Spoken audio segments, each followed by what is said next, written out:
Europe has got 27 different national data protection authorities.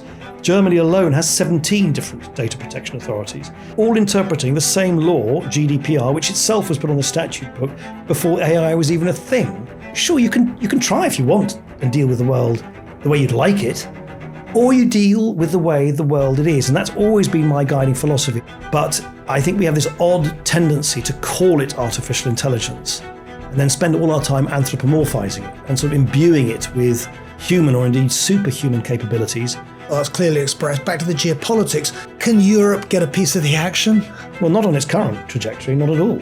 European countries are just too small individually. You've got this extraordinary situation where we're dependent on incoming American technology because we don't seem to be able to build our own scale, and we export all the good people and good ideas in technology. Welcome to the Money Maze podcast. If this is your first time joining, I'm your host, Simon Brewer.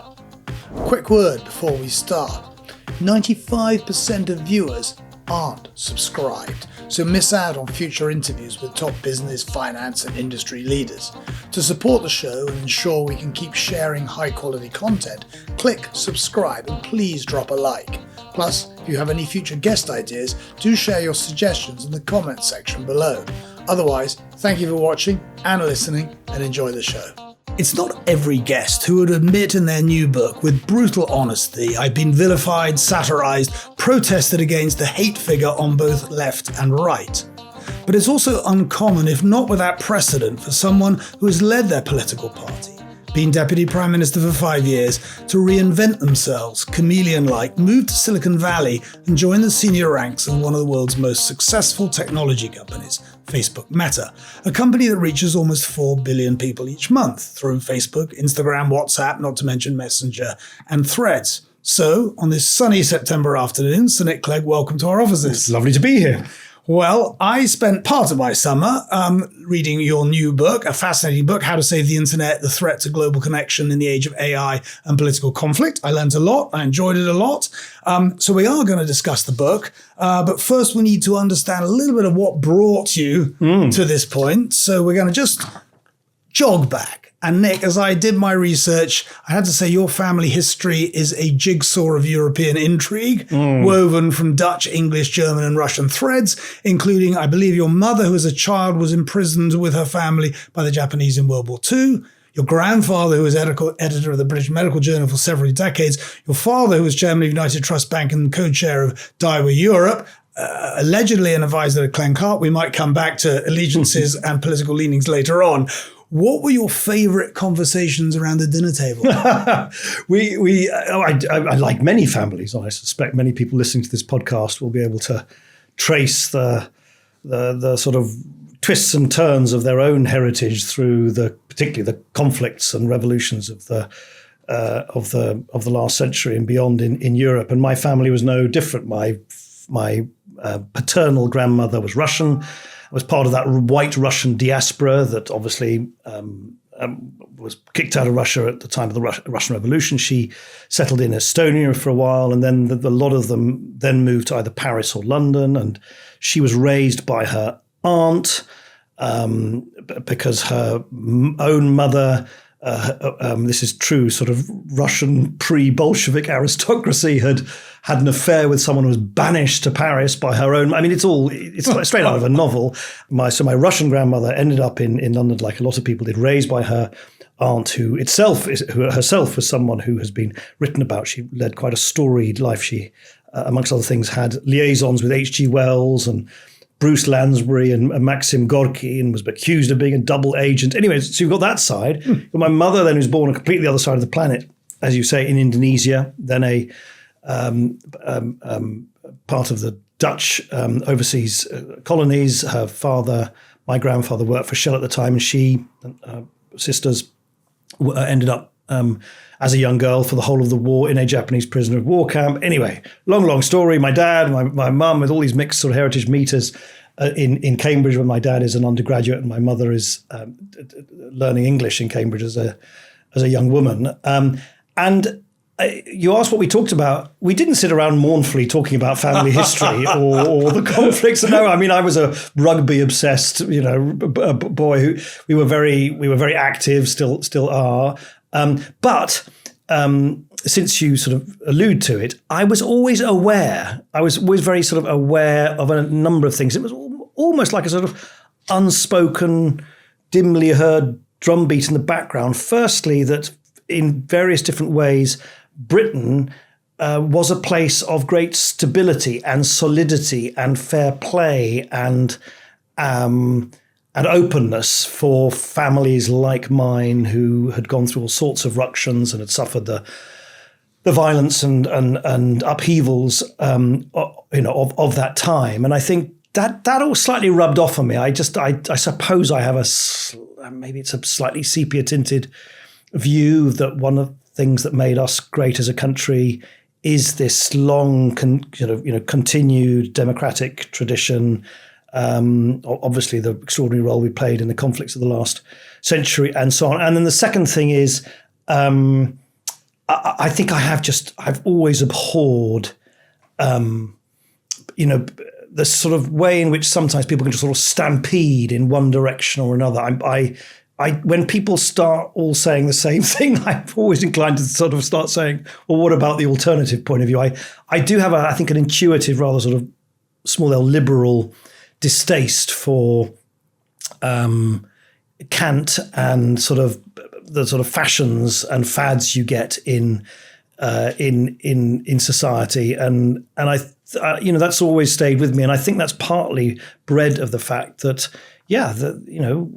our country, our continent, the world was engulfed by these sort of extreme mass movements where people suspended independent judgment, and that is in us as human beings. And I think that's always been slightly, if in an unspoken way, drummed into me. Right. Well, that sets up a later conversation about contrarianism, which is, a great investment discipline. But you read social anthropology at Cambridge. Yep. I mean, you might be the first out of over 200 guests who studied that subject. Do you know, I haven't got some great sort of apocryphal story, except for I do remember a friend of my dad's introduced me to a very famous anthropologist. I'm not sure if her thinking or works have fallen out of favour since, but she was certainly a big figure in anthropology then, called Mary Douglas.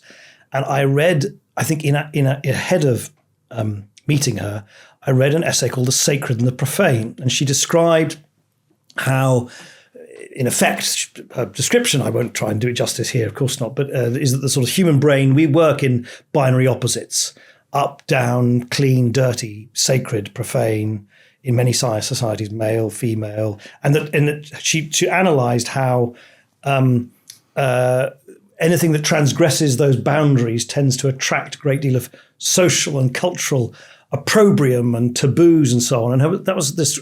It was a complete eye-opener to me. A complete eye-opener to me as a young man. This idea that there might be keys to otherwise inexplicable human behaviour that are driven by patterns of society which are as relevant to a hunter-gatherer society as it is to central London. And I was absolutely engrossed by that. And so I did it. But of course, social anthropology is one of those disciplines.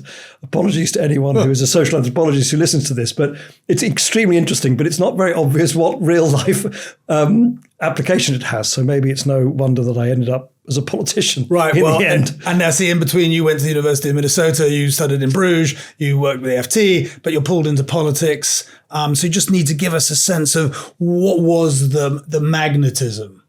So I was always someone who was interested in current affairs, interested in contemporary history. I remember I had an absolutely kooky history teacher at my junior school who was absolutely convinced that the Soviets were going to invade the warm water ports. I remember him using that phrase of Europe, and that a third world war was going to happen before Christmas. And he scared the living daylights out of a class of 11, 12-year-old boys. But I was absolutely engrossed in that. And then later in life, obviously because of my heritage, I've always been I've always had an internationalist and very European outlook. And of course, I was part of that. I'm 58 now, so I was part of that generation that became quite radicalized, actually, by the Thatcher revolution of the 1980s, which with hindsight, I think, certainly in terms of the doldrums that the economy was in beforehand, had all sorts of long-term beneficial impact, certainly in terms of really shaking the juices of the British economy. But to a young man, it was a very bleak view, at least as it was communicated to me at the time, of there's no such thing as society and the kind of rampant individualism and so on. And so that had a kind of galvanizing effect on me. And then through a circuitous route, I ended up working for Leon Brittan, who had been a member of the Thatcher cabinet and was then vice president, and a very, very successful and impactful one, of the European Commission in Brussels. But I was working for him as a civil servant because I passed this European civil service exam in the meantime, somewhat miraculously, given how difficult it was to get through. And I think he just found me a sort of amusingly opinionated civil servant. And I remember him once turning to me, I don't know, I complained about something I'd read in a newspaper about something going on. And I remember him turning around to me at one point in a rather exasperated way and saying, look, instead of complaining about this thing, why don't you just go and do something and go into politics? And for once, I was lost for words. I was completely stumped because I didn't come from a political family. I had no politicians in my family. And I regarded politicians that I saw on the television much like any other normal person does. I just thought they were a weird species apart. So the fact that my boss at the time thought that I could make this journey somehow from my normal life to this kind of weird life of politics, which was this thing that played out on the box in the corner of the sitting room, if I could, certainly in those days, I was just dumbfounded. And then the next very major moment, at least in my recollection of it all, is several months down the line, as I, in a sense, digested this challenge from Leon Brittan, I saw that he was going to meet the then leader of the Liberal Democrats, Paddy Ashdown, who I admired enormously, but again from afar. So I asked, it shows how impertinent I was. I asked, because remember, I was a civil servant. I asked my then boss, Leon Brittan, if when he was seeing this British politician, whether he could say to this British politician that he had this employee in his what's called cabinet, his personal office, this Clegg chap who was very keen on what Paddy Ashdown was doing. And I remember I sort of waited nervously outside the office.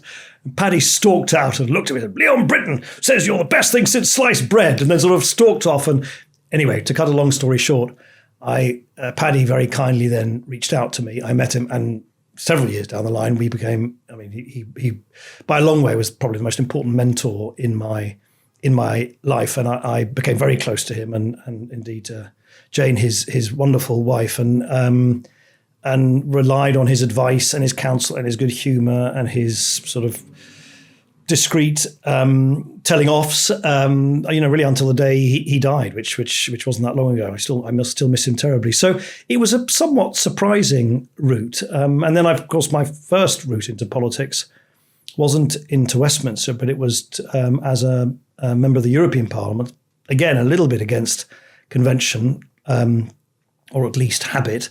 I was the first Liberal elected parliamentarian in the whole of the East Midlands. That's Northamptonshire, Derbyshire, Leicestershire, Lincolnshire, and so on, because the electoral system to the European Parliament had changed at the time. So it really was through the European route, I guess, that I went into politics. And it's one of those odd fates that my political career came to an end at a time, of course, when the country was, to my mind, very foolishly leaving the European club. So it's always been a very important bookend to my role in public life in this country. And when we think about ambition, was it evident to you early on that what was a somewhat fractured Liberal Party was going to offer routes to the top more quickly than perhaps some of the others? No, it really wasn't. And I don't want to sound sort of frothy or naive about this. If you're in politics, of course, you want to do as well as you can. And I was no doubt as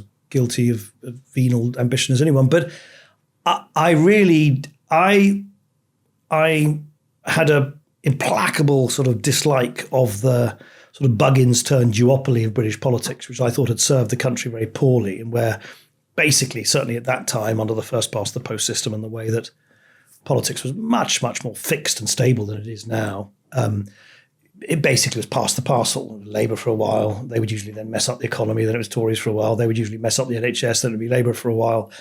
And that was the pendulum swing. And neither of them were remotely, in my view, radical enough to actually open up politics to more and different voices. So I was always an ardent supporter of opening up Westminster and, doing the things that I tried to do in government and failed to deliver, like electoral reform or elections to the House of Lords and so on. So I always had this kind of, dislike of what I felt was the stifling effect of this duopoly who, of course, in one sense, claimed that they were the great opponents of each other, but they both had a shared interest to keep the business model of British politics exactly the same. So those are the things that drove me. I did, after I became leader in 2007, I did start entertaining much more than that, actually planning for the idea that the election after next I thought might be the big breakthrough moment where if I did my work well, if I performed well, if I built up the party, we would have a shouting chance of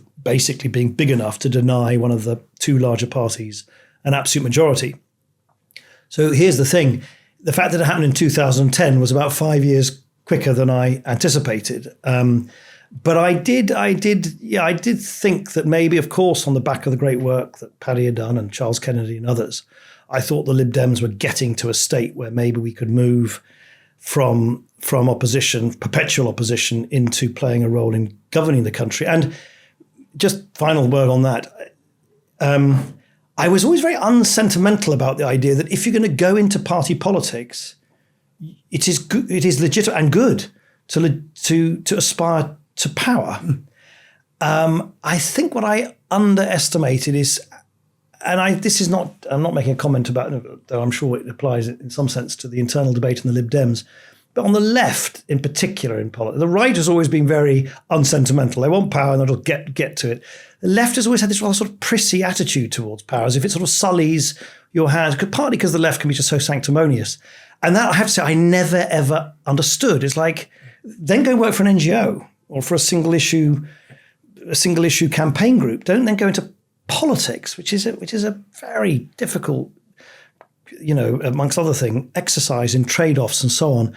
And so the attitude of the left and the centre left to power, you hear it now already in the Labour Party. You just sort of feel that already people in the Labour Party, they're barely in power, is as if they're longing to go back into the lovely, blemish-free freedoms of opposition. Of course, and so to your question, I did, when I became leader of the party, I definitely wanted to be the leader who could try and deliver the Liberal Democrats into actually exercising power in government. So I'm going to ask you two final questions before we get to Meta. And we had Sir Anthony Selden last year who wrote The Impossible Office, although the subject really was education. And as I went through the history books, it was interesting that in 1906, the Liberals went from 400 seats to 40 seats, and that marked the end of their reigning power. Whatever your view on him, might that be what we're beginning to see with the reform? I certainly think the Conservatives are are sort of 59th second of the 11th hour in terms of being as they had been for perhaps almost longer than any other political party in the democratic world, a successful and dominant centre-right force. And it's because they're spending all their time trying to beat reform by imitating reform. You don't beat people in politics by just being a sort of poorer version of the real McCoy, because the voters will just vote for the real thing, and you can't blame them for it. So I have to say, if you're inclined in that direction in politics, I don't really see why one wouldn't vote for reform. I think Labour, oddly enough, have more choices. They clearly compete against reform in some significant number of seats in the north, but they actually have more to play with, it seems to me, if they could only get their act together. I think the Conservatives are this sort of reverse takeover of the conservative, small c conservative vote, the right of centre vote in this country by reform. It seems to me to be very well advanced. Who knows? Anything can happen in politics. Farage is a highly combustible character. All sorts of things can happen. He's obviously at the moment in that sort of hype cycle where everyone sort of treats him somewhat uncritically. That will give way to a much greater scrutiny of his numerous flaws and that of his platform, what little we can garner about it. But I can't really almost see any scenario between now and the next election where the Conservatives suddenly become the main alternative on the ballot box to Labour. I think that's very, very unlikely. Well, we think we have Farage coming on, and I already know the title is Business, Not Boats. But as you, of course, are Deputy Prime Minister, the first coalition government since the Second World War, as you reflect, Nick, bitter, sweet, or actually gratifying? Because I read Plato once observed that one of the penalties for refusing to participate in politics is that you end up being governed by your inferiors.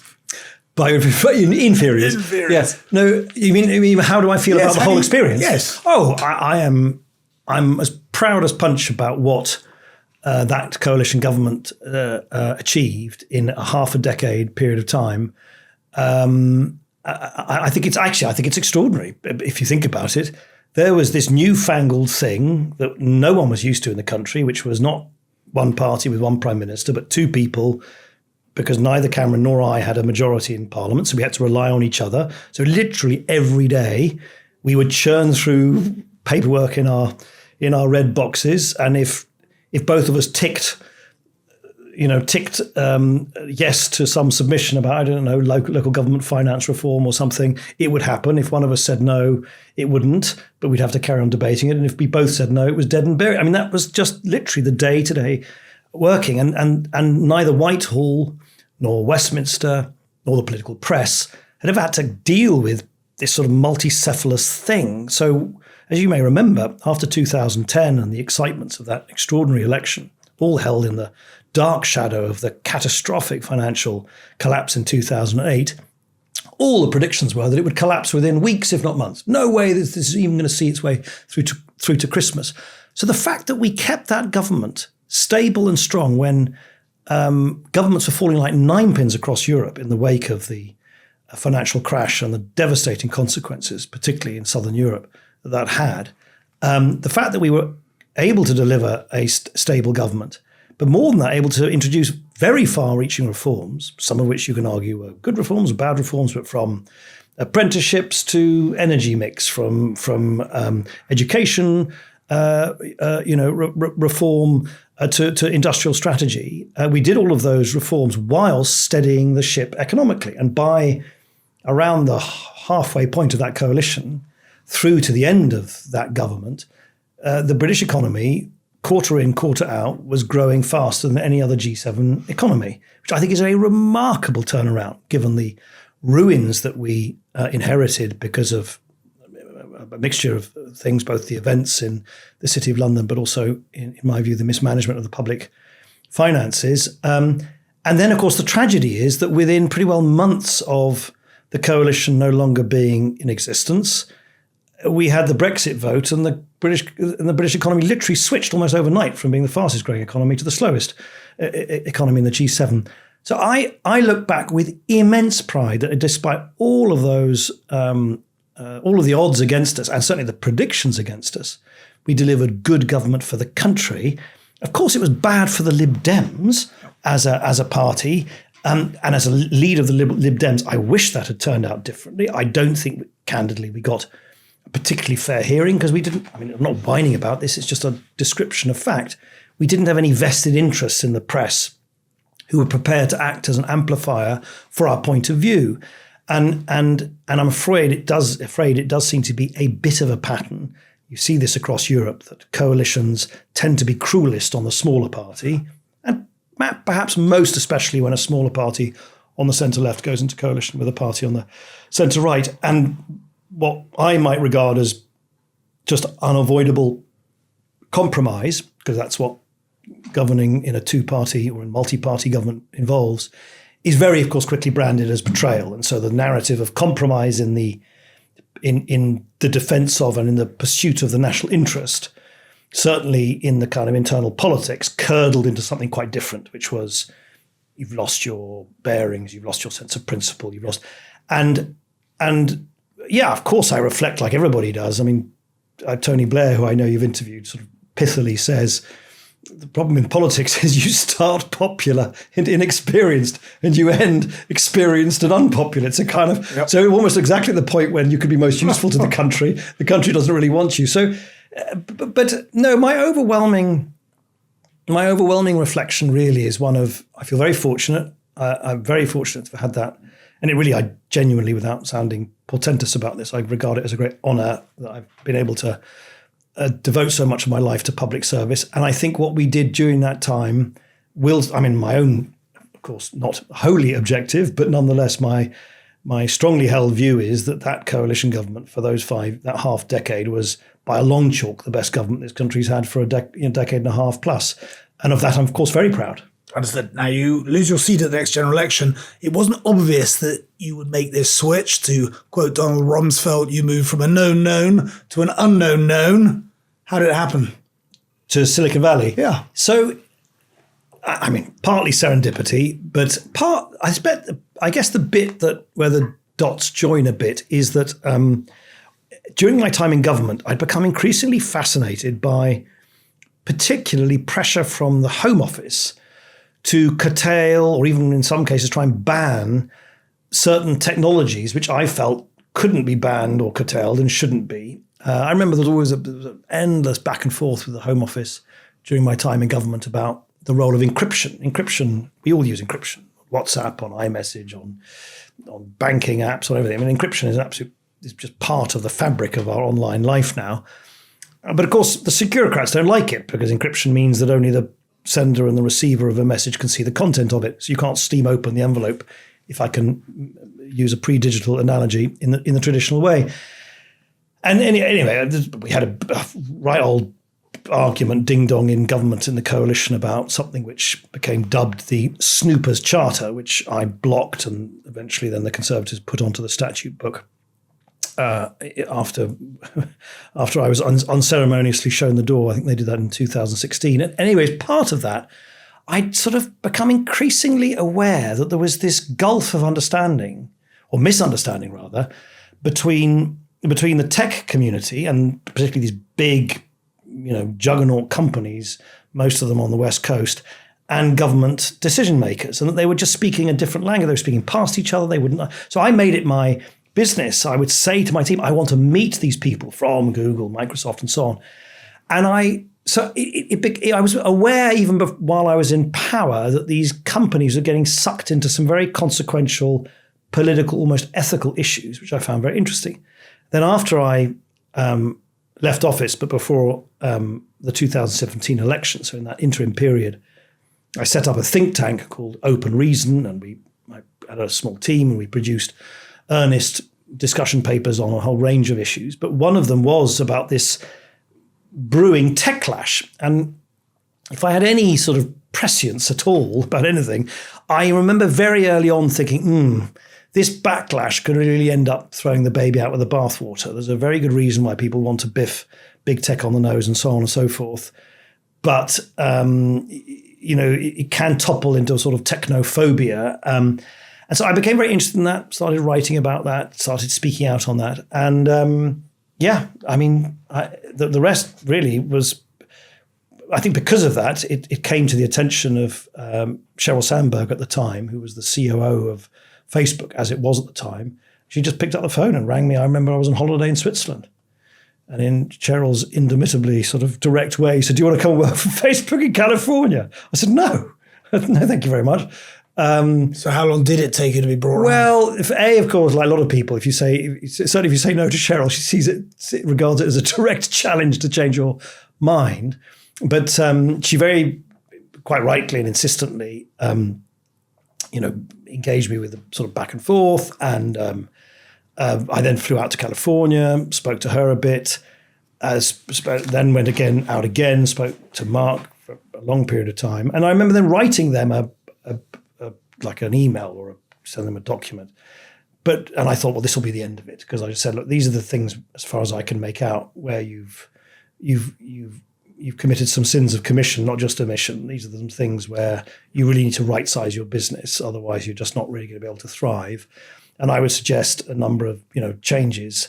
And I thought, well, they're never going to accept that. And to my pleasant surprise, Mark Zuckerberg kind of said, absolutely, totally get that. That's why we want you to work with us, because we realize we're not politicians, we're not ex-politicians, we're not accustomed to dealing with government. We've stumbled into these major societal eruptions around. Do you remember Cambridge Analytica at the time? And before that, the revelations about Russian interference via Facebook ads in the 2016 election and so on. And they'd gone almost in a heartbeat from being sort of heroes to being villains. And so I have to say, I was somewhat surprised by that. I thought, oh, wow, if they're prepared to give me, and they were true to their word, real latitude to change a lot of things in the company. Of course, by that stage, and then I think also, I mean, isn't it odd, isn't it, how these things, these sort of twists and turns of life, there was also a personal dimension to it. I think Miriam and I were both, to put it mildly, implacably sort of opposed to the, or unhappy about the outcome of the Brexit referendum. So it was a slight feeling of we were sitting there grumpily yelling at the television every evening, which is not a very productive thing to do. And we had 3 boys, and one of our boys had a year or two earlier had cancer, and he recovered, thankfully, and he had a rather brutal course of chemotherapy. And we'd gone on holiday to California to celebrate the end of his chemo, because he always wanted to go to California and he wanted to go to these amazing parks in LA and stuff. So, of course, if you then say to 3 little boys, by the way, would you like it if Dad went and worked and we lived in that place, the place we've just been on holiday? They just go, yeah. So all of that crystallized in a funny way, both personally and family reasons. And so, yeah, from October 2018, I suddenly was an employee of Facebook. So we talk a lot about culture on this show in businesses, particularly as they get bigger. You're parachuted in. I believe in the book, you turned around to your team, and I don't think they liked it. You said, don't bring your authentic self to work. Yeah. So it was just a very different culture. It's I came from this clapped out old weird place called Westminster. But it's a very wordy place, Westminster, and it's full of humour. I mean, it might not look like that, but I mean, politics is actually very funny, and you've got quite a lot of people who can be very funny, and it sometimes can be very aggressive and sort of satirical humour. And I went to this place; it was so earnest. Oh, people were so earnest, and you're quite right. They used to have all these posters, like I think a lot of these Silicon Valley companies had, with all these admonitions, and one of them was "Bring your authentic self to work." And I said, just to sort of break the ice in sort of very typical British fashion, I thought I need to make a joke at the beginning. I said, by the way, this was me talking to a room full of young, earnest, T-shirted employees at Meta. I said, by the way, please don't bring your authentic self to work. You wouldn't like me if I worked here in my authentic form. And just bring your inauthentic self at 9 a.m. and you can leave at 5 p.m. again and then be yourself. So anyway, stony silence. And afterwards I was told that this had been somewhat unsettling to some people in the audience, and maybe I should reflect on how I broach these subjects. So I made a sort of mental note then, not making silly throwaway remarks like that. It's for me, it was a big thing to move from the very wordy, sort of lippy repartee of Westminster and politics to, yes, it is or it was at least quite an earnest engineering culture. And one of the main things I had to do, and I really had to work at this, was I realized very early on, I wasn't persuading people of my point of view on X, Y, Z in the company as a senior executive through my normal kind of idiom, through argument and persuasion and humor and cajoling. I realized I needed to speak in numbers and systems, and I needed to adopt almost a different language. Now, I'm not an engineer by training, and I don't think I'm much of an engineer by temperament either, but it was an interesting exercise in how important it is in any business culture, or indeed any culture. Think very hard if you swap from one to the other. Think very hard about whether you're using the right language. You have to, can't just insist on your own language. You have to use the language that is understood by the people you're seeking to address. And particularly as a leader in that company, I worked very consciously, if not almost self-consciously, to subtly speak a somewhat different language to try and make myself understood. I'm not pretending for one moment that I spoke with a statistical and technical fluency of many of my engineering colleagues, but I certainly tried to do so such that they could really understand what I was trying to convey. So you mentioned it earlier, this word Techlash. You talk about it in the book, public. The backlash against new technologies, which is documented from the printing pressing onwards. Are you surprised in some ways, given the perceived benefits some of these technologies afford people? No, I'm not surprised at all. I'm not surprised at all. Firstly, because all these technologies do have downsides, and these companies are not blameless, and they have been too slow to deal with some things, and they have so much power, and it's a sort of unelected power. And I think that mixture of sort of dependence on these technologies, but feeling that they're not accountable to people, combined with, particularly, of course, in the case of a company like Meta, combined with the fact that they're dealing with something which is perennially controversial, speech. I mean, there's literally nothing more. You're not dealing with widgets or even sending rockets up into the sky. You're dealing with speech. There's nothing more contested than human speech. It is what gives us identity. It's how we argue with each other. It's how culture is expressed. It comes in beautiful and ugly, good and bad forms. So it doesn't surprise me. I suppose I don't know what. I suppose I find it sometimes a little surprising how, I suppose this is as much a comment about the commentariat, if I can put it like that. I just sometimes surprised that people feel that it's just sufficient to yell at the problem. All you have to do is just vilify big tech and say how ghastly it is. It doesn't. 4 billion human beings are using these products every month. And I sometimes kind of feel like shaking people who just want to kind of just say, oh, I hate them all, while they're furiously WhatsApping at each other and posting on Instagram and so on. It's like, sure, and it's the same philosophy I had in politics. Sure, you can try if you want and deal with the world the way you'd like it, or you deal with the way the world it is. And that's always been my guiding philosophy. And I think, actually my book's a good example. There are books published, I think, every month, which in one variant or another say it's all the fault of tech and big tech and so, or whatever, failing in society or life that they don't like. My book, of course, doesn't take that tack. I'm hardly going to work for 7 years for better and then go and write a book 8 months later and slag it all off, because otherwise I wouldn't have worked for the company in the first place. And yet it's as if people sometimes just want you to write the same kind of version, which is condemnation rather than engagement, I guess is my point. So I think as a society, these are very important technologies. They're very consequential. They're not flawless. The leaders of them are absolutely not flawless.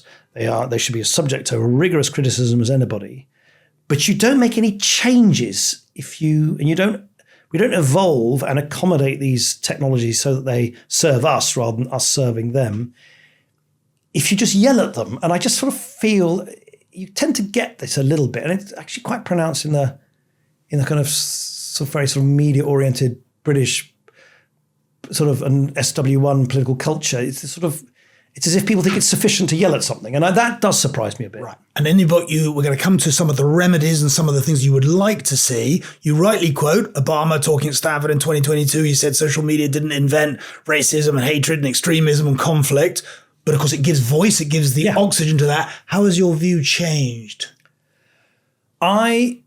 There's two sets of people, this has changed, two sets of people who over time I realized while I was at Silicon Valley are probably the least reliable guides when it comes to trying to adjudicate all these claims and counterclaims about the virtues and vices of technology. It's the arch proponents of technology who say it's the answer to everything, and it's the arch opponents of technology who say it's the source of all of our problems.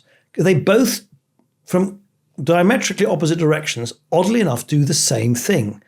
They indulge in techno-determinism, as if our behavior, our emotions, our thoughts, our elections, our referenda outcome are all the consequence of a tweak to an algorithm somewhere. And I can assert, I think, without any fear of contradiction, there is no evidence for that at all. We are, thankfully, as Homo sapiens, a lot more complicated than like that. We also have more agency. And I sometimes feel that it's almost comforting to people to imagine all you need to do is yell at Elon Musk or Mark Zuckerberg to change the algorithm and all would be well. There might be very good arguments they should change this, that, and the other. In fact, I certainly think there might be in numerous cases. But guess what? Society and how we behave and how we interact with each other are driven by so many other things, by our own sense of economic security, about whether we think our kids are going to do better than us, about our sense of community, about our sense of our place in the world, a whole bunch of other reasons. And so I, oddly enough, the longer I stayed, in the same way that the longer I was in the establishment in Whitehall, I became more and more anti-establishment. Oddly enough, the longer I was at Silicon Valley, the more I felt that the role of technology is enormously important, but you can, oddly enough, overdo it. We're not just bovine, passive bits of blotting paper who just, passively receive what's handed down to us from on high on Silicon Valley. And I think the interaction of human beings with technology is a lot more complicated than that. And that's what I explain in the book in as dispassionate a way as I can. But you quote the Harvard academic Shoshana Zuboff, who asserts that digital platforms have cracked the code of how to predict human behavior. Yeah. I guess the question which you come to later in the book is, where do the guardrails sit? Yeah, exactly. And of course the guardrails have to sit with at the highest level with governments and democratically elected governments in those areas where these are companies. They're not sort of benevolent NGOs. They're companies. They're cutthroat, competitive companies. They're competing with each other. These are highly motivated and driven business people. And like any balance between private sector competition and government, there are certain market failures, or there are certain externalities on society, whether it's about kids online or how social media is used in politics and so on, where governments should step in. Of course, these companies should also take a sort of very onerous weight of responsibility of their own for the way in which they stress, test, and introduce their products. And as I try and describe in the book, it would be a lot easier, oddly enough, if these big companies were guilty of complete indifference, which is the sort of caricature accusation, as if they really just couldn't give a damn and they just willfully and casually inflict grievous damage on society. Of course, the truth is it's a lot more complex than that. In Meta's case, it's an ads business. You're not going to sell ads for people who want to sell soap powder or cars or holiday destinations if all you're doing is peddling the most vile form of human content. Because guess what? Advertisers are not going to pay for you to have their ads run next to that vile content. So I actually think they don't even have a commercial incentive to act in quite the amoral way that is often depicted. So in other words, I think there is a responsibility for everybody to introduce guardrails and swim lanes. At the moment in the US, as you will have seen, there's this huge backlash against any regulation or any constraint on the development of AI. That clearly is also, that backlash against a previous backlash is itself, I think, not sustainable, because it's obviously a nonsense to say that such a powerful, versatile technology should be free of any kind of scrutiny and constraint but by governments. And I don't think it will last in that manner either. So I do think it's a question of governments taking up their responsibility, and the companies too, of course. So you talk about, and you use this very nice expression, which is content moderation is a delicate dance. Now, you took down Trump from Facebook, and I just wonder if you just talk us through, given there is an inherent conflict in these firms of what they want to be able to promote, content and advertisers, and where the lines are. You're no longer there. How rigid and robust are these controls? Well, there's the thing. One lot of people will say they're far too rigid. So if you're JD Vance, or you're a First Amendment free expression kind of person in the US, you'll think almost any content moderation by these big companies is illegitimate. If you're a progressive, someone on the other side of the wing in American society at the moment, you think these companies indulge in absolute free-for-all. That is part of the problem. They're private companies being asked to almost make adjudications on very, very difficult subjects, notably where does free expression end and content moderation begin, where the politicians haven't legislated for that. So these companies are then trying to make these adjudications, and in an environment where increasingly, particularly in the United States, and actually increasingly here too, the very idea of what is free expression is becoming a polarized debate, part of the wider culture wars. One of my responsibilities was to oversee the development of and the implementation of Facebook's standards. They're called community standards. I think there was 21 categories of content that the company said very clearly, if you're going to use its services, you're free to do so, but these are the rules you have to play by. You can't indulge in IP fraud. You can't incite violence. There are certain forms of hate speech and bullying and harassment that are not allowed, either be removed or demoted. And this is a sort of living, breathing document. And I would urge anyone who's interested in this, you can look at it all online. It's all totally available to public scrutiny. It's constantly taking input from scholars and experts around the world. It's a living, breathing document. But here's the interesting thing. This is a document from a private company about what is and what is not allowed on its services, which goes well beyond the law. If the law said this is allowed and that's not allowed, it'd be really easy for these companies. They say, okay, well, we're just going to implement the law. And clearly where the companies don't bear down on illegal content, where that is specified in law, that's a major failing, and they should attract sanctions for failing and penalties for failing to do that. But so much of these adjudications is stuff that politicians themselves and governments themselves have decided to kind of, wash their hands of. And that's where, look, none of these companies deserve or need sympathy. But it is why I made that assertion that you just read out. It's much more, once you dig into it, it's much more tricky. And one person's hate speech is another person's right to be heard. And I don't think these companies have always got it right, but this caricature that they don't give a damn or try and balance these competing trade-offs is not, in my experience, one borne out by reality.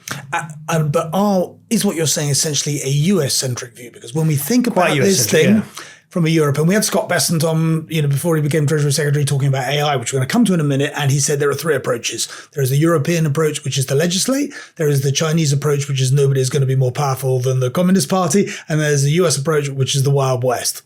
Yeah, it's what is the famous saying? The Americans innovate, Europeans regulate, and the Chinese imitate.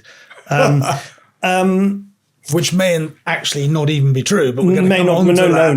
No. Well, I'm sure we'll return to that. For what it's worth, I think the idea that America can deliver a knockout blow to the Chinese on AI is a complete nonsense. I think it's one of the biggest. Strategic failings at the moment. Is there seems to be this tacit assumption in DC and in Silicon Valley that you can beat the Chinese on AI like the Americans or the West beat the Soviet Union by sort of outspending them in the Cold War. And then, of course, there isn't going to be the fall of the Berlin Wall moment where suddenly China is useless today. That ain't going to happen. And I think the sooner people wake up to the fact that it's going to be way more sort of dispersed technology than that, that there isn't going to be one company that's going to be like a victor standing with sort of arms aloft whilst its vanquished foes are sort of lying at its feet. It's not going to be like that. But isn't that, I mean... Sorry, your question was a different one. Well, but I'm coming in this morning, I'm reading that Nepal has shut down maybe for 24 hours. I don't know whether it was WhatsApp or Facebook. Yeah, but Facebook and Instagram, it was all of them. If you sit in dominant regimes like the communist regimes, particularly, that might be used to that sort of censorship, it's much easier. So are we actually more likely than not to see, it might have been your term, the balkanization, as in we get theatres in which there are different ways of controlling content? Totally. And to your point, if you are Erdogan, if you are even Modi, if you are the Communist Party in Ho Chi Minh City, you think, the Chinese model of the internet's not bad. It's one of the most technologically advanced digital economies in the world. It spawned these huge behemoths, which are almost as big as, if not bigger than, some of the big West Coast tech companies. They have the most beating AI engineers and computer scientists, and yet they fully control and surveil the content that flows in, within its own borders. Now, if I was Putin, I would be thinking, I want that. I want the Chinese version of the internet. If I was Erdogan, I'd say, I want that. If I was the Nepalese government, I'd say, I want to control it more. So I definitely think this assumption that it's a lazy assumption in London and DC and elsewhere that somehow the kind of small l, small d liberal democrat values of the open internet as it sort of emerged, and I describe the history of how the internet emerged from the sort of 50s and 60s in the book, is going to prevail. I mean, I think it's terrible complacency. I think there's a very strong, not more strong likelihood. I think we are moving towards a splinternet. The global internet does not exist. You have a Chinese internet and non-Chinese internet, and you've now got an increasing kind of grey area of other autocratic or semi-autocratic administrations moving almost in a more Chinese direction. And in all of that context, the most consequential country of all, in my view, because it has the sort of swing vote, is India. If India, given its sheer size, its power, its digital, its deep pools of digital expertise, if India, so far at least, because of the utter incompetence of the Trump administration in mishandling Modi, he's basically driven into a Chinese direction. We saw Modi on the stage with Putin and Xi Jinping just a week or so ago. Well, then I think the internet that we are used to, the sort of Western European / North American internet, could over time become the minority player in all of this.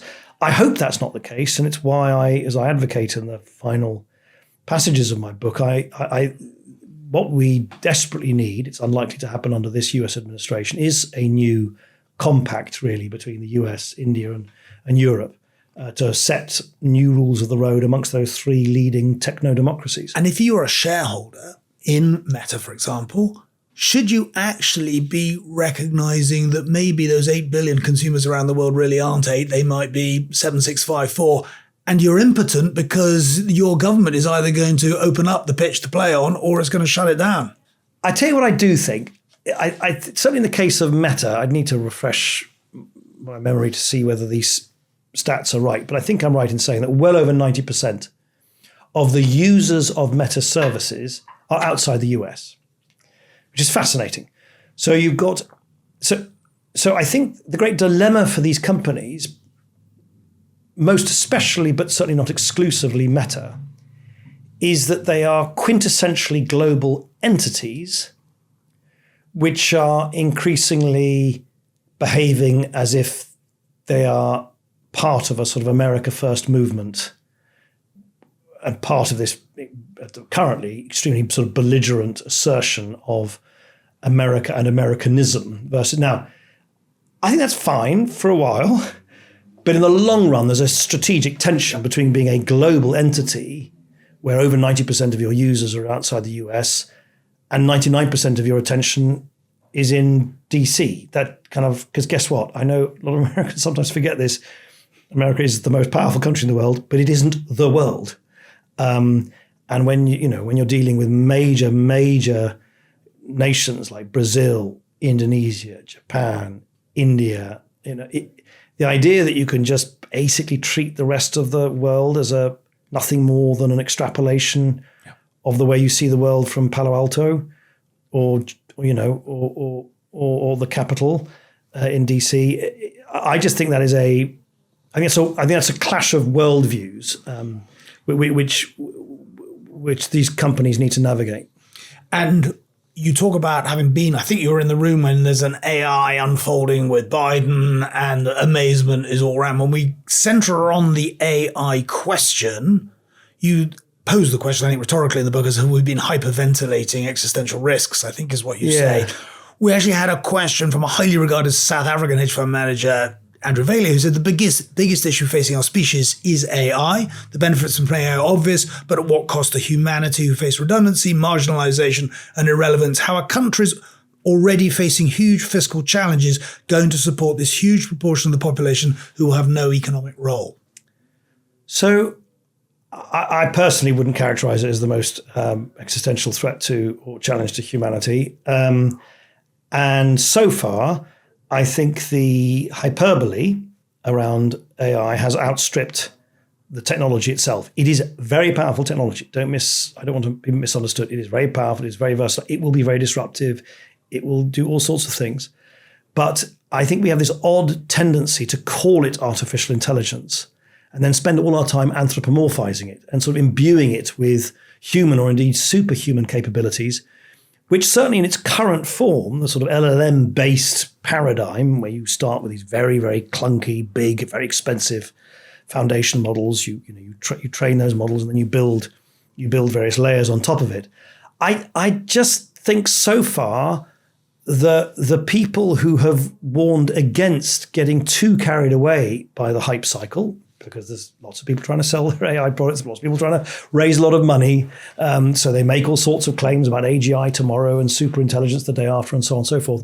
I think the people who've been more sanguine and said, yes, very important technology, very powerful technology, but maybe not yet the sort of humanity displacing technology that so much of the commentariat, so much of the people in the industry have kind of suggested. I think so far they have proved to be right. Now, who knows? Maybe suddenly next week we're going to hear that superintelligence has emerged somewhere in a lab overnight or something. But it's worth, for instance, reflecting that these models still, despite the astonishing amount of money and technical prowess which is thrown at them, they're still deeply flawed. They still hallucinate. They still come up with rubbish. They still come up literally with crap. Because they're machines. They're probabilistic machines. They're not trained to be deterministically precise machines. They're almost trained to do something else. Now, it doesn't mean they can't be incredibly powerful in doing everything from changing health diagnostics to traffic planning to inventing new antibiotics to personalizing education for our children. But if I think back a few months ago, I was reading sort of unquestioned assertions from people that GPT-5 would be the eureka moment. That's when we would walk through the looking glass and AGI would emerge. Well, GPT-5, I use it. It's great. It's clearly a significant improvement on GPT-4, but it's an improvement. It's an evolution.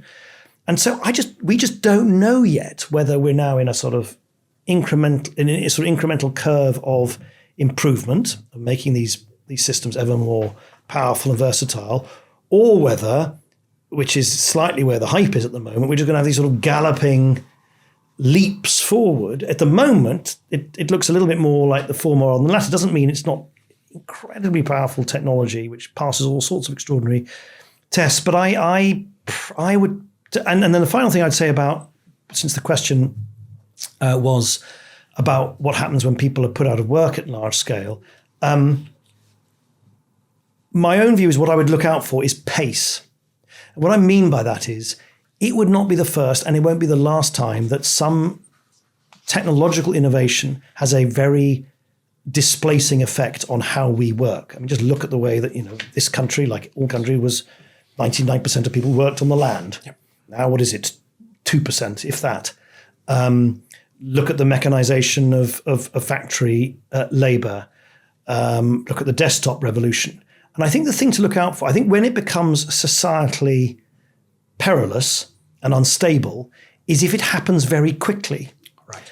And I certainly wouldn't listen to people in Silicon Valley for guidance on that, because there is a tendency amongst Silicon Valley people to assume that if a technology is invented, it will be used by everybody the next day. It's not actually how it works at all. If you look at the history of desktop computing, it took about 20 years for that to go from invention to actually being used in all of our desktops in our offices. So I think the pace by which AI is adopted is something I would look at very closely. And on that, there was a very interesting survey about that from MIT just a couple of weeks ago.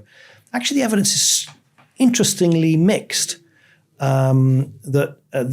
Actually deploying it to really good effect. Sure, you can use it for your homework. You can do it for coding, all sorts of great things. I use it a great deal myself. But doing it at vast societal level, at workplaces across all economic sectors, I think we're quite away from that. If that happens very quickly, then I think the pessimists are right to really worry, because that will have a very radical displacing effect, and that will always be accompanied by social and political ructions. If, however, we digest this technology slightly more incrementally, as I think we might do, that might be something we can handle. Won't be without its disruptions, but it's something we can handle. Okay, well, that's clearly expressed. Back to the geopolitics. Can Europe get a piece of the action? Well, not on its current trajectory, not at all. I mean, if anything, it's now hurtling to sort of museum status. And as someone who's devoted so much of my life in pursuit of what I think is a very important assertion, which is that European countries are just too small individually to count unless they become the sum of their parts. Literally as simple as that. That was it's kind of not, it's really not much of a mystery. If you think you want to compete with China and America, you either get together and develop some collective clout, or you're going to get steamrolled by them. And I think what is so tragic is that despite all the innovations over the last 30, 40 years of creating the single market, which in itself is basically a British invention, wouldn't have happened without Brits like Lord Cockfield, arguably wouldn't have happened without my former boss, the late Leon Britton. Margaret Thatcher played a prominent role in that. Despite all of those innovations of creating the single market, creating a common economic space of real clout of 450, 500 million relatively affluent consumers for steel, coal, agriculture, and so on. The one thing that we actually need to provide greater prosperity, particularly for future generations, in other words, repeating that trick of creating a meaningful digital single market, has been a complete failure. I mean, the digital single market does not exist. If you are a tech entrepreneur in Lisbon or in Helsinki or in Prague, if you want to emulate your competitors in China and America, who are able to then come up with the idea, go through whatever licensing requirement you need to in your neck of the woods, and then make it available to the whole of the Chinese market or whole of the American market, you can't do that in Europe. Europe has got 27 different national data protection authorities. Germany alone has 17 different data protection authorities in the Länder, all interpreting the same law, GDPR, which itself was put on the statute book before AI was even a thing.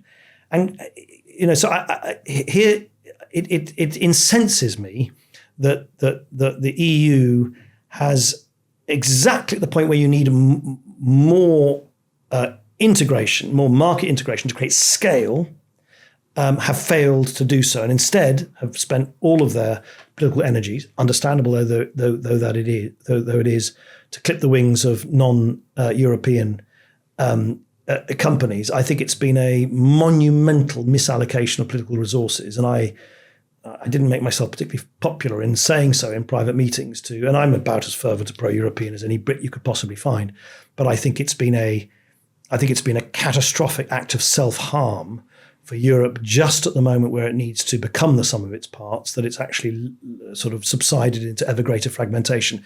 If that's the future, then, and I'm afraid, of course, Brexit is just a very prominent part of that fragmentation, then we really shouldn't be surprised that our kids and our grandkids will become more rather than less dependent on American and Chinese technology.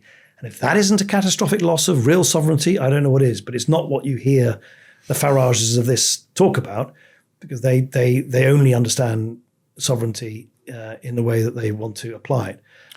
So Nick, that is a good point, but I'm going to move towards some closing questions. But before that, Mike Horvath, who's a co-founder of Strava and one of our advisory board members, said, do you see big tech ending up everything in the digital sphere? What should the role of government policy be to ensure competition and the ability to startups with innovative approaches to succeed?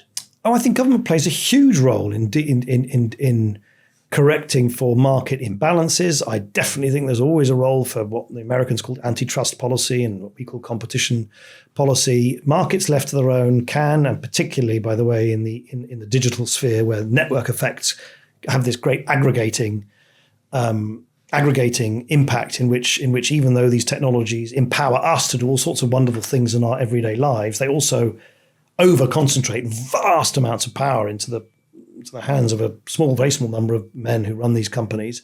And I definitely think that's something that should be subject to government scrutiny. And I think the current fad and fashion in Silicon Valley and DC to say that any form of regulation is somehow an infringement of American greatness is absurd. It's self-evidently absurd. In fact, a lot of American greatness was built in the past on breaking up, whether it's steel, rail, or telecoms monopolies. Now, I think it's much harder to apply exactly that same lesson to some of these aggregators because of these so-called network effects that tend to reassert themselves.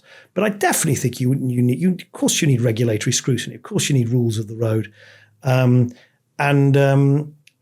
I just think the devil really gets in the detail there. The EU has passed into law probably the world's most sophisticated attempt to update competition and antitrust law for the sort of digital age. It's called the Digital Markets Act. And it's based on a perfectly, in my view, unsurprising and incontrovertible assertion that if you aggregate huge amounts of data, that can be used itself for a way to keep competition out or down. I think for what it's worth, we shouldn't get into detail, I think the way they've applied it and the way they've interpreted some of the provisions have actually turned out to be self-harming. But it is an example of something which so to Mike's question, of course, for sure. So before my closing questions, what next for Nick Clegg? Well, I don't know if I did. Of course, I would love to share that with you here. I am very, as you probably have detected in these final questions, I'm very motivated to do whatever little I can do, having been lucky enough to have this really by accident rather than design, this career of 20 odd years in politics and 7 odd years in Silicon Valley, to play my part in trying to unlock this puzzle, really, that we have great entrepreneurs in Europe, but we don't know how to scale up. I would love to play a role in trying to play a part in helping European tech entrepreneurs grow, but stay and remain European. It doesn't seem to me sustainable or right that we spend all of our waking hours, as I do, with American hardware in our hands, looking at American apps and software on our screens, and then when we have good people with good ideas, the moment they do well, they have to go over to America to get money in Sand Hill Road from the American VC industry, who understandably say, well, we want you to move to California, and before you know it, they're listed on NASDAQ. So you've got this extraordinary situation where we're dependent on incoming American technology because we don't seem to be able to build our own scale, and we export all the good people and good ideas in technology.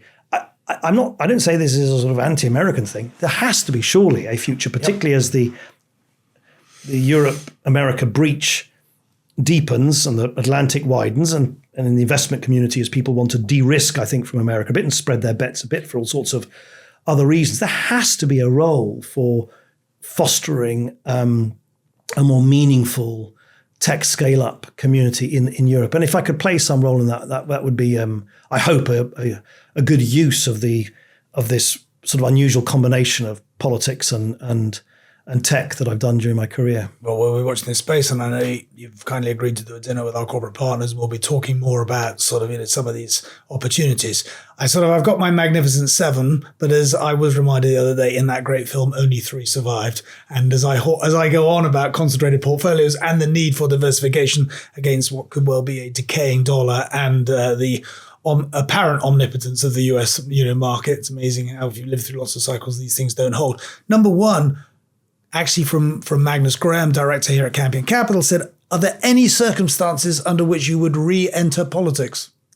I can't really envisage them. I think in America you can be spat out of politics, and they've got this wonderful sort of comeback kid culture. I think in the UK generally, and certainly for me as a Lib Dem, because you just don't have any big vested interests in the media that can look out for you. I just think once you've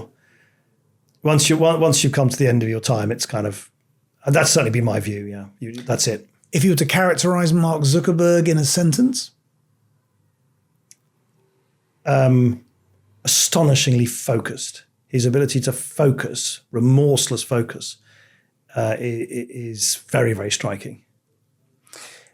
You have, to requote Kipling, dealt with triumph and disaster, the great two imposters. You would seem to have quite a thick skin when the wind's in your face. How have you dealt with it? Don't know what really advice to give that. I certainly in politics, I very early on in government thought to myself, if I spent all my time getting agitated about, the aggressive, vile, disobliging, sometimes unfair, sometimes very pointed things that people say, I'll never do the day job. So I thought I've always tried to be open to what I think is sincere and properly thought out criticism, and honestly just completely ignore bile. It's just like, what's the point? Someone basically just wants to kind of be vile about you, they're going to, and it's just pointless. It's got to know. So I try, and I'm sure I never got it right, I've tried to not close myself off. I think it's very important to be open to criticism. You don't learn, you certainly don't learn from your mistakes, but I certainly in politics, and possibly actually a little bit in some of the controversial things I had to navigate in Silicon Valley, I just thought, I'm just not going to spend any time on someone who just, there's criticism, there's ranting, and that you just have to kind of try and distinguish between the two. So I'm a father of 3, and I note you had this lovely line. You said to Miriam, Antonio, Alberto, and Miguel, the best fellow travelers anyone could wish for. That's very beautiful. How do you discipline your children with social media? So our 2 oldest are adults. But they're still your children. One teen left. I tell you what, well, firstly, I'm probably lucky in the sense that I have 3 boys who are just football obsessed. And as far as I can make out, all they look at again and again and again is Messi scoring a football goal, and just from every single possible angle on YouTube. So I think their menu of consumption is rather unimaginative. But no, more than that, I'm not going to give anyone any lessons on parenting. We all parent in different ways. I think Miriam and I have always tried to be very open. I think keep talking, obviously, or at least we've always tried to keep talking so you can pick up any signals if you think things are going awry. And then I think a lot of these apps and services, thankfully, didn't exist a few years ago. And I like to think I played quite a role in introducing some of them in Meta. Now I've got much, much, much more user-friendly tools for parents to use to be able to set, time limits on how long social media apps are used by a kid, who they're connecting with, what content they're looking at. So I think using those, as they call them in the jargon, parental tools, they're there. So I think they're good things to use. 3 final question. What's your most important daily habit? What's my most important daily habit? Yeah.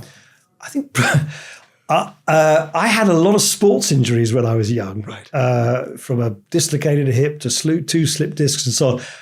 So I think it's my early morning stretches, to be honest. Very middle-aged thing to say. Oh, don't worry. It's a very middle-aged thing to say, but I really think if I just didn't do those, by tea time, I'd barely get out of this chair. So I'm guilty of exactly that. I also gather that you play tennis with our other advisory director and shareholder, Peter Frankopan. Play tennis with him from time to time. Is that right? Yes, I do. Who wins?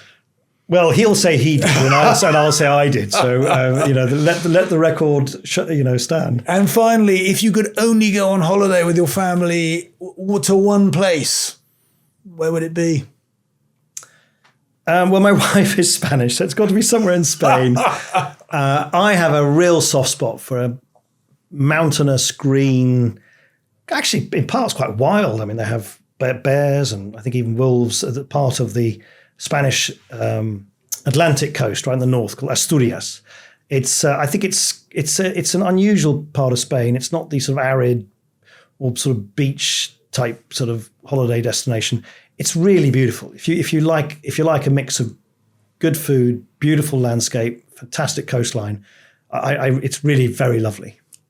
Well, we're taking up more time than you originally allowed us. For those who are watching on YouTube, they can see your book is there. We will be including notes, in the links to the show. And I really enjoyed it. So well done on putting yourself back in the frame. You are having an extraordinary career because, as you've already pointed out, there's a lot left ahead. And I think that as we try and digest some of the key elements of the conversation today, you are not quite or you're not in the camp that this AI is existentially sort of, threatening, but we do need to watch the pace of its evolution, that I think we have to understand that there's no simple solution to the content guidelines, to the controls, to the fact private enterprises is butting up against governments, and each government is going to do this differently. But there are some very severe tensions, and we haven't talked about it today, but those who read the book will sort of see how you outline a modern day version of the general agreement on tariffs and trade, treaties and tariffs, and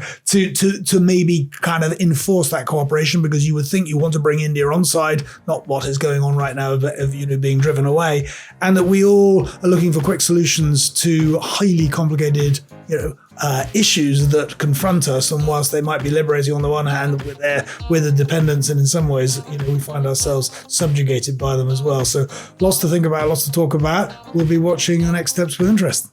Thank you. Thank you so much. All content on the Money Maze curated podcasts are for your general information and use only, and is not intended to address your particular requirements. In particular, the content does not constitute any form of advice, recommendation, representation, endorsement, or arrangement, and is not intended to be relied upon by users in making or refraining from making any specific investment or other decisions. We try to provide content that is accurate at the date of publishing. However, we give no assurance or warranty regarding the accuracy, timeliness, or applicability of any of the contents. Guests, presenters, and other individuals involved in the production of this podcast may have positions in any of the investments discussed. Additionally, please note that the Money Maze curated podcasts are funded by the interviewee or their featured organisation, unlike the Money Maze podcast, which is funded by third-party advertising.